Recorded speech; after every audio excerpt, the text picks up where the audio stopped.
I'm biracial and I'm proud. I'm biracial and I proclaim it loud. I'm biracial, no hate can keep me down. No matter what my haters say, I proudly rep both of my races today. I'm biracial and I'm proud. I'm biracial and I proclaim it loud. I'm biracial and no hate can... Salam alaikum YouTube, what's cracking? It's your angry biracial back with another video. Y'all know how I do. I gotta keep my foot on the necks of these MAGA rats 24/7. As I said earlier, this is a MAGA free zone. So if you are a member of the MAGA cult, there's the door. I'm not sure about you all, but I find Donald Trump and Vladimir Putin's relationship a bit odd. I have uncovered some very interesting things about them. Let's get through my intro stuff and dive in. In the heart of the rhythm where the beat comes to life.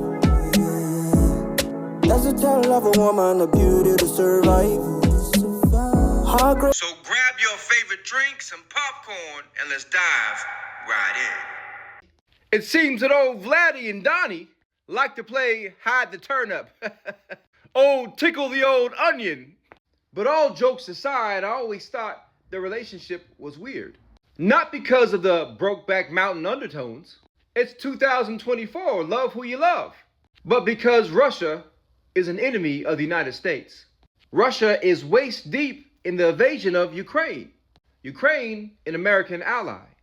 Yet the former president is best friends with our enemy. But what really blew my mind was this. Everybody was scrambling to get these kits, the tests, the COVID test kits. Couldn't get them. Couldn't get them. Right. Couldn't get them anywhere. Right.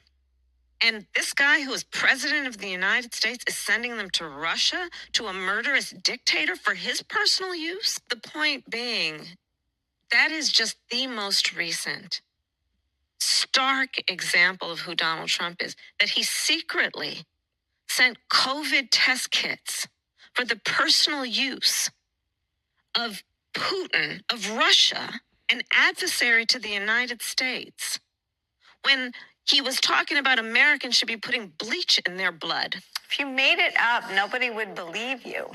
That was Vice President Harris today reacting to this unbelievable, surreal new reporting in the forthcoming book by Bob Woodward that at the height of the coronavirus pandemic, while Donald Trump was the president of the United States of America in 2020, Trump, quote, secretly sent Putin a bunch of Abbott point-of-care COVID test machines for his personal use.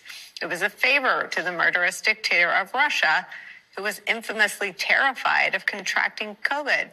But as Vice President Kamala Harris pointed out, Americans here were struggling to get access to tests themselves because there was a shortage at the time. Woodward writes that Putin was worried about how this revelation would damage Trump politically. Putin telling Trump this, quote, I don't want you to tell anybody because people will get mad at you, not me. And the personal relationship between the two, Donald Trump and Vladimir Putin, has persisted, maybe deepened, over the last 4 years, with Woodward reporting that Donald Trump has secretly spoken to Vladimir Putin as many as 7 times since leaving office. While the Trump campaign dismissed Woodward's book in a statement today, they did not address any of the specifics reported. While Americans were suffering, while our grandmothers and grandpas, our aunts, our uncles, our parents, our sisters, our brothers were dying from COVID and couldn't get their hands on a test kit, old Donnie was more concerned about Putin's health. He put American lives on the back burner to keep the bromance with Putin alive. That's just disgusting. This is a caring, intimate type of relationship. Putin told Donald Trump, I don't want you to tell anybody because people will get mad at you, not me. Pretty much, I'm trying to protect you, buddy. So let's keep this our little secret. As I said, my wife is a nurse practitioner. She volunteered to work the COVID wards. She is a hero. Some nights she would come home crying because she was trying to care for a patient and there was really nothing she can do for them. but watch them die. She was frustrated about the shortage of COVID tests. Even American nurses and doctors couldn't get them. But old Donnie made sure his buddy Putin got one. And who knows how many other foreign leaders, how many other enemies of America did he send COVID tests to? And if him and Putin are that close, what else are they doing? Everyone is giving old Donnie the side eye. Everyone is thinking that his relationship with Putin is a bit weird, especially the Ukrainians. Check this out. It was nighttime for Ukraine when I saw just the first results after election. I'm like, oh, okay, because in my head I thought it's common sense that should win Kamala Harris. It's common sense, like no Trump, no Trump. We know that it would be difficult times. Next month is for us, but yeah, we need to be strong. United States, from the beginning, they said like, oh, okay, we should support Ukraine, not Russia. Every European country, especially any country, is like, oh, if you say supporting Ukraine, that we must to support Ukraine also. But right now, when everyone in USA just talking, maybe give up on military support or maybe give up on Ukraine at all because we don't need this country or stop. It's a lot of years. Everyone's so afraid and checking every news from USA. I don't believe, for me, all his words about we stop this war 24 hours. I will end that war in one day. It'll take 24 hours. All would be fine. The war is still going. People are still dying. A lot of people dying for Ukrainians and for people here. But no, we need to fight and continue because it's our home. What we can do, nothing. Ukrainians are not celebrating a Donald Trump win. I mean, why would they? Him and Putin are buddies. And Putin's regime is invading Ukraine. And clearly Trump doesn't want the Ukrainians to win this. I mean, check this out. Into other countries. You have said you would solve this war in 24 hours. You said so just before the break tonight. How exactly would you do that? And I want to ask you a very simple question tonight. Do you want Ukraine to win this war? I want the war to stop. I want to save lives that are being people being killed by the millions. It's the millions. It's so much worse than the numbers that you're getting, which are fake numbers. Look, we're in for 250 billion or more because they don't ask Europe, which is a much bigger beneficiary to getting this thing done than we are. They're in for $150 billion less because Biden and you don't have the courage to ask Europe like I did with NATO. They paid billions and billions, hundreds of billions of dollars when I said, either you pay up or we're not going to protect you anymore. So that's maybe one of the reasons they don't like me as much as they like weak people. But you take a look at what's happening. We're in for 250 to 275 billion. They're into 100 to 150. They should be forced to equalize. With that being said, I want to get the war settled. I know Zelensky very well, and I know Putin very well. I have a good relationship, and they respect your president, okay? They respect me. They don't respect Biden. How would you respect him? Why? For what reason? He hasn't even made a phone call in 2 years to Putin. Hasn't spoken to anybody. They don't even try and get it.